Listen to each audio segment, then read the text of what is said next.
आज मैं आदर्श समाज का भाग 71 बताने का प्रयास करूँगा। मनुष्य के जीवन में आदर्श गुणों का बड़ा महत्व है। जो मनुष्य आदर्श गुणों को अपने जीवन में अपनाता है उसका जीवन महान बन जाता है।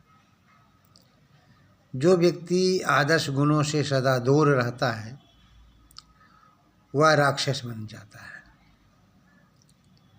परमपिता परमात्मा ने हमें इस संसार में अच्छे बनने के लिए भेजा है, शुभ कर्म करने के लिए भेजा है, लेकिन हम नहीं कर रहे हैं।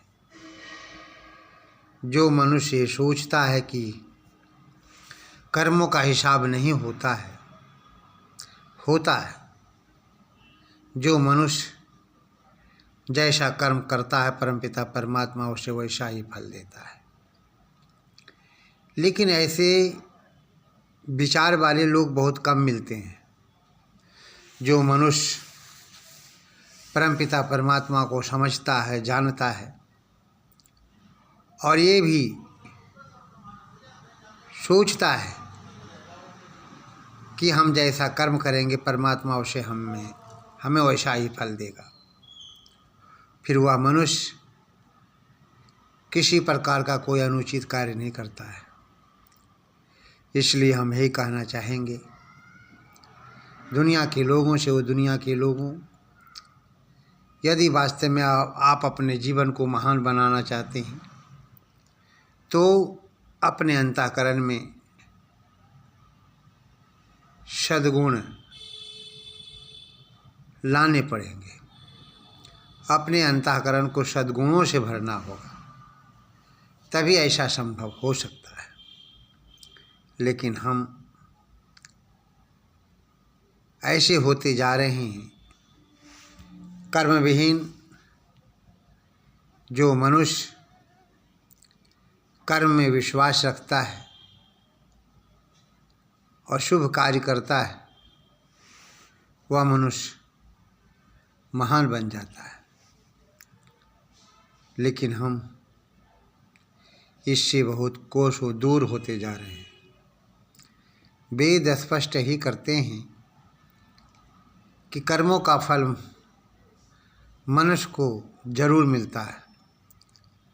आप अच्छे कर्म करेंगे तो परमात्मा आपको अच्छा फल देगा, बुरा कर्म करेंगे तो परमात्मा आपको बुरा फल देगा। इसलिए हमारा परम कर्तव्य होता है कि हम अपने जीवन में हमेशा अच्छे गुणों का धारण करें। जब मनुष्य अच्छे गुणों को धारण करता है वहीं से उसका जीवन बनना भी शुरू हो जाता है, वहीं से उसका जीवन बिगड़ना बंद हो जाता है। इसलिए हम यही कहना चाहेंगे कि आप मनुष्य होकर के यदि अच्छे कर्म नहीं करते हैं, शुभ कर्म नहीं करते हैं तो इस संसार में आना आपका व्यर्थ है, बेकार है। इसलिए आइए और अपने जीवन में आदर्श गुणों को धारण कीजिए और फिर आदर्श समाज की जो सिद्धांत है उसका प्रचार प्रसार करिए। फिर देखिए आपके जीवन में आनंद की अनुभूति होगी। तो जो मनुष्य अपने जीवन को महान बनाना चाहते हैं वो आदर्श गुणों से युक्त जीवन व्यतीत करने का प्रयास करें। इति